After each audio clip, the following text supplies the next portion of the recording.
Good morning. You're listening to Central Wisconsin's 24-hour information station, AM 1320 WFHR. It's time now for the Morning Magazine, brought to you by Comfort Air Heating, Cooling, Plumbing. Now, with the Morning Magazine, here's Carl Hilke.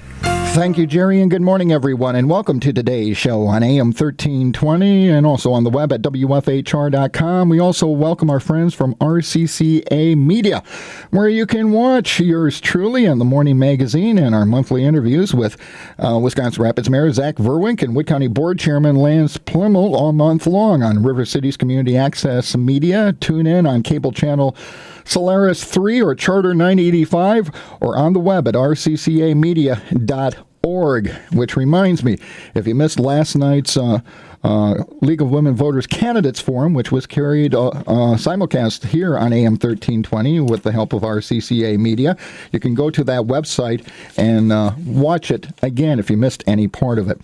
RCCA Media is here today because it's time for our Wood County update. Now, Wood County Clerk Cindy Cepress was scheduled to be here in place of Lance Pliml, who was busy with a meeting. He just bounced in because his meeting got done earlier, but we're going to let Cindy, the chairman is deferring to his clerk this morning. That's the way I like it. Yeah, it's not I'm deferring. You know, if you really got right down to it, the person who keeps me in line and really runs the whole county is our clerk. That's like Pam with me. Yeah. Occasionally I get kicked under the desk or told what to do. Yes. Matt, I'm seeing something. Okay. Yeah, I'm not trying to make her feel good. I'm acknowledging what really happens. Lance, I think you and I are expendable. Okay. But we do have, and there's a lot of questions because of the U.S. Supreme Court deciding basically that they're not going to do anything with the Wisconsin voter ID law, which means it's going into effect. However, it's not going into effect, according to an email I got from the Government Accountability Board. No photo ID required this April election because voting had already started with the absentee ballots. Right. For the April 7th election, no voter photo ID will be in effect. That's exactly right. But any subsequent elections, any special elections after April 7th and moving forward, voter photo ID will be in effect. And the Attorney General really, made that decision because, of the timing. Monday, when the decision, that the Supreme Court wasn't going to take up the case, was the first day for in-person absentee voting, when you could go to your municipal clerk's office and vote an in-person ballot. Absentees had already been sent out to those people that had a valid request on file. So municipal clerks had already sent out absentees to people. So it would have been extremely difficult. I would say impossible. The paperwork involved in implementing at that point in time. So from after April 7th and forward, yes, voter photo ID will be in effect. So we've been bouncing back and forth with this for several years. Okay, well, and let me throw this in. I thought, okay, this is it. This issue is now done. Well, I read the USA Today article about it. They said, no, the court didn't want this case. It's anticipated the court is going to take up the Texas case. So and that could affect all national voter ID laws. So stay tuned, I guess. But for Wisconsin voters going forward, what do people need to start maybe getting together for subsequent elections? Sure. And as I've said before, I mean, we've done I know several shows about this through time, and I've done training with my municipal clerks and their chief election inspectors, but certainly, again and again, we'll continue doing this throughout, as this progresses throughout the summer, fall, and, before the next elections in the spring of 2016. But most people, the average person has what they need to show at the polling place. Your driver's license. Your driver's license. There are quite a few different acceptable forms of voter photo ID that they could show. A Wisconsin state ID or a Wisconsin driver's license, a university or college ID, a tribal ID, your passport, if you're a member of the uniformed services, those things. if you wouldn't have one of these things, certainly now's the time to get on the stick and take care of it. You can get a free Wisconsin ID card from the DOT should you need it. There's provisions for that in this law, so it shouldn't cost you anything to obtain it. Okay, so if you have someone, and that probably goes to elderly who maybe aren't driving anymore, make sure they get it's free. It's going to be free. Get them an ID. Right. An ID. Okay. And we know people are always, and it happens every election, and even for voter registration purposes. They know Election Day is coming up, but we're all last-minute kind of people. Yes. Myself included. I mean, I'm not exempt from that blanket either. But it's coming, so... What about for the upcoming election, April 7th? What are some of the things people need to know? And maybe they haven't been to the polls for a while and they're going to vote for a neighbor they want to vote for in the upcoming election. What are some of the things they need to bring with them if they're not registered? What are the current rules? Yep, nothing regarding the voter photo ID has anything to do with voter registration. They're two separate things.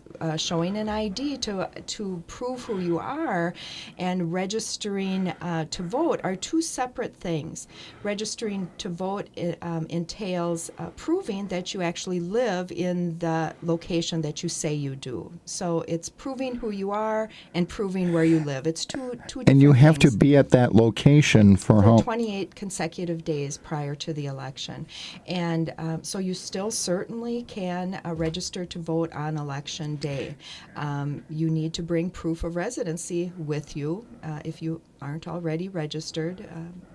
Bring proof of residency. And again, and herein lies the confusion, I think, for a lot of people, because some of the things that you can use to prove who you are the same documents that you can use to prove where you live. Okay. Your Wisconsin driver's license. Sure. But it has to have your current address on it.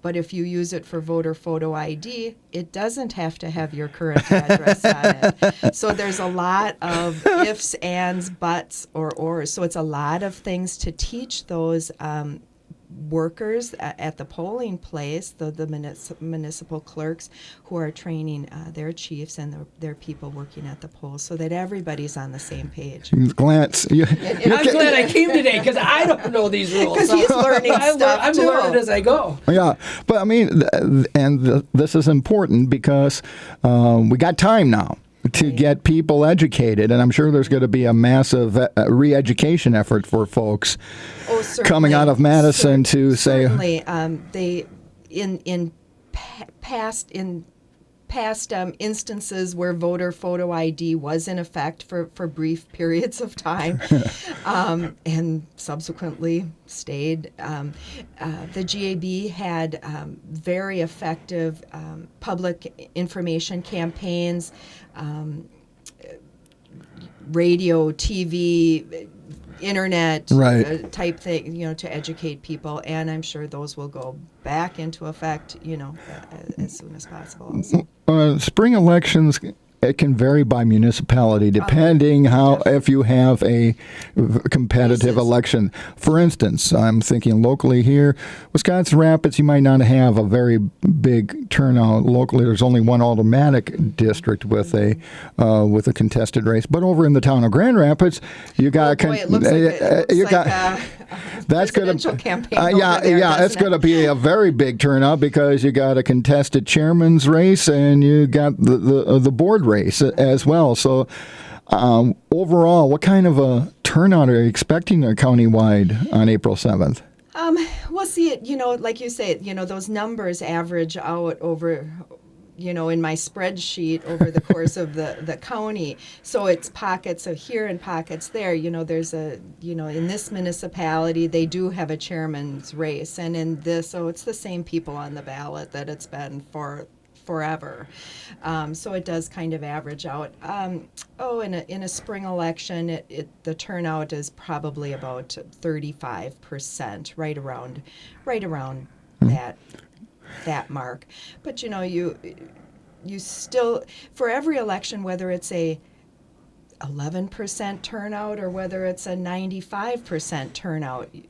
All of the same amount of work goes into it, all of the same procedures and the same safety enhancements, go along with that election. If you're just joining us on the Morning Magazine, welcome. Our friends from RCCA Media are here as well, and we're getting our Wood County update. We're talking with Wood County Clerk Cindy Cepress, and Lance Pliml is here as well. We're going to be talking with him a little bit, but we want to highlight the upcoming spring election. Cindy, the county has gone through an upgrading of technology. All the local municipalities have been doing it. Is it working the way you anticipated? Is it making your job a little easier and more accurate and quicker for tabulating? Definitely. We moved to precinct counter-based election equipment in 2010, I want to say. Time goes so fast. And wonderful. The municipalities are thrilled with it. In fact, I'm currently looking at pricing and doing investigation about modeming, where the municipalities can modem their results from their polling place to a computer in my office, rather than bringing their thumb drive. Each of those machines has a encrypted thumb drive, rather than bringing it in and uploading it. They can wirelessly modem. I would think that would be another security thing, because you never know what could happen between something being transported from the polling. There's security measures. They're locked in a tamper evident bag with tamper evidence seal. That number is sealed publicly. That's sealed publicly at the polling place.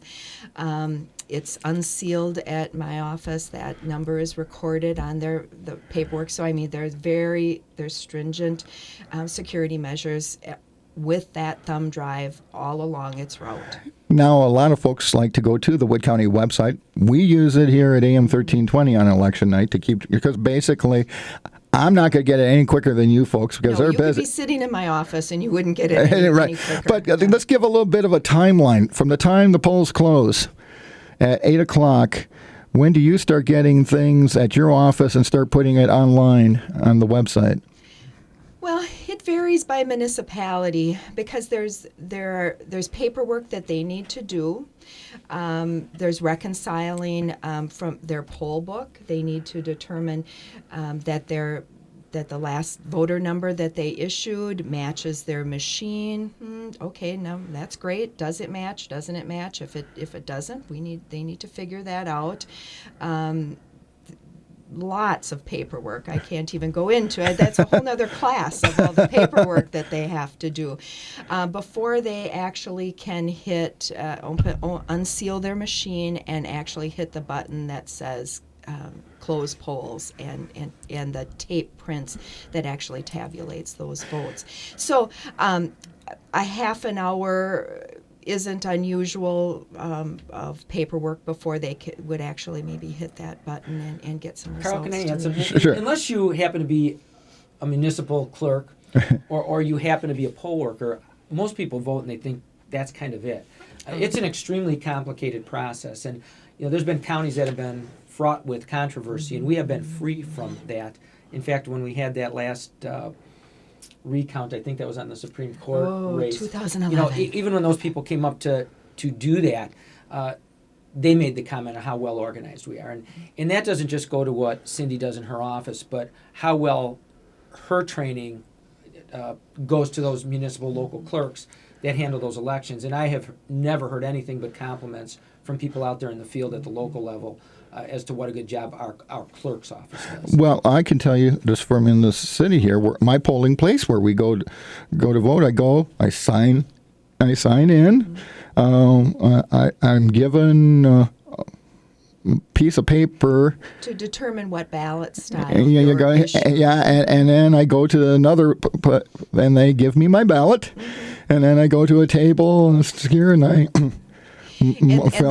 that's the smallest part of putting together an election. Yeah, and then I put it in, I slide it into the machine, and it goes beep beep, and I go, hey, I passed. And, Carl, that's just the start. Then when you watch the security, and I watch Yeah. them bring those ballots in, and I watch how we store them, and then you have all the stuff you do afterwards, the canvas, all those things.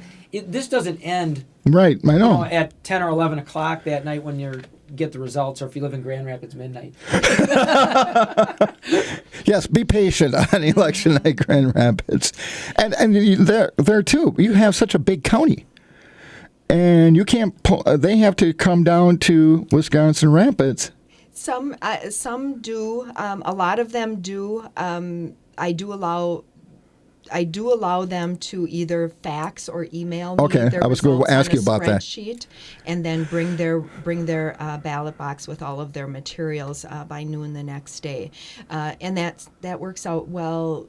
For like town of Lincoln, city of Marshfield, those northern places.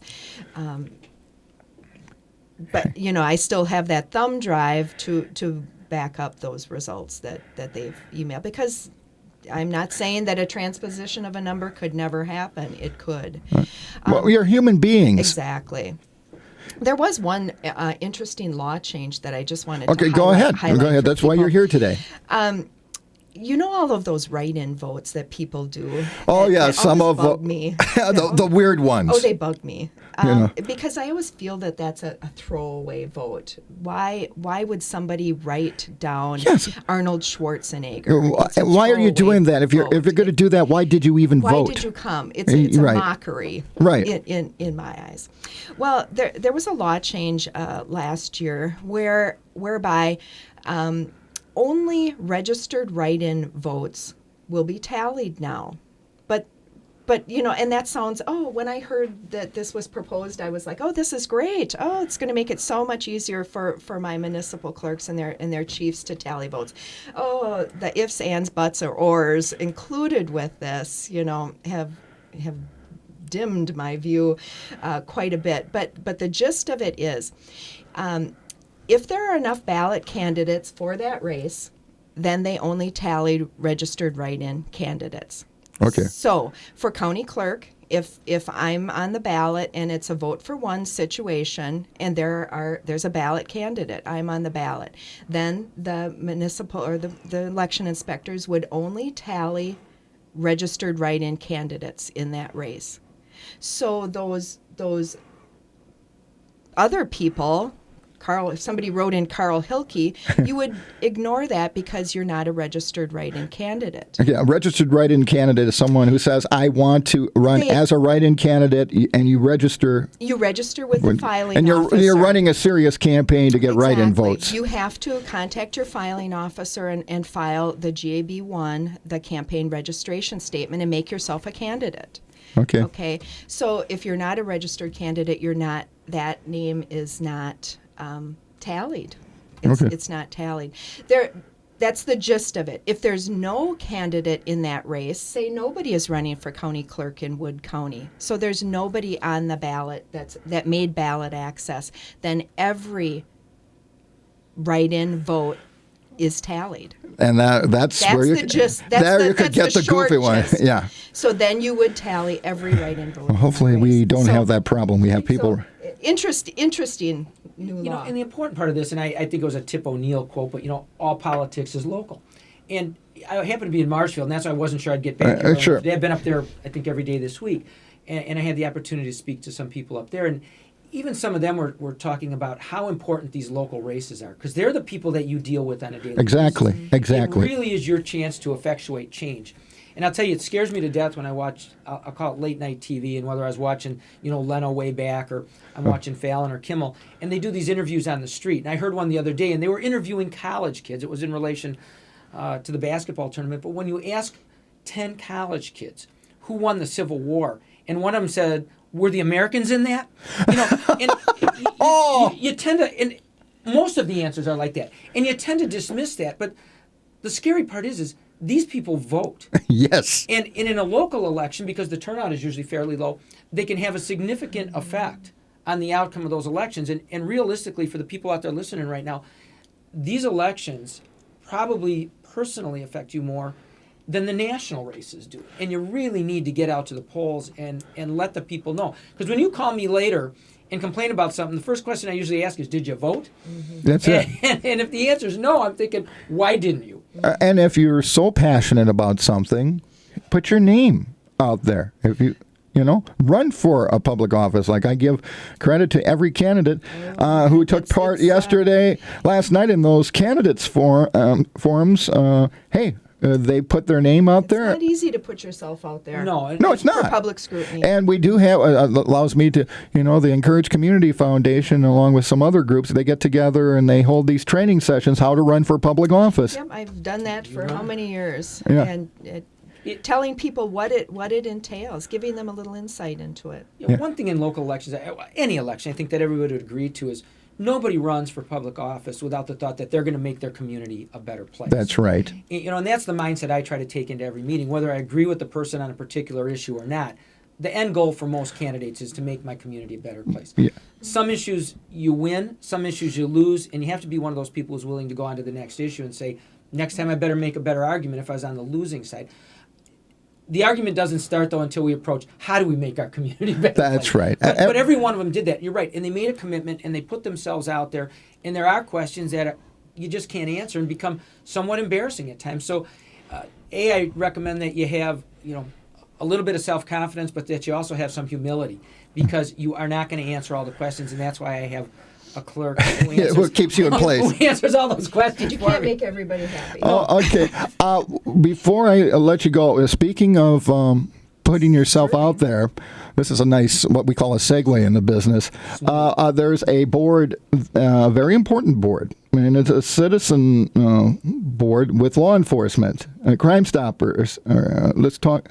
Yeah, I wanted to briefly touch on this, and thank you for indulging me.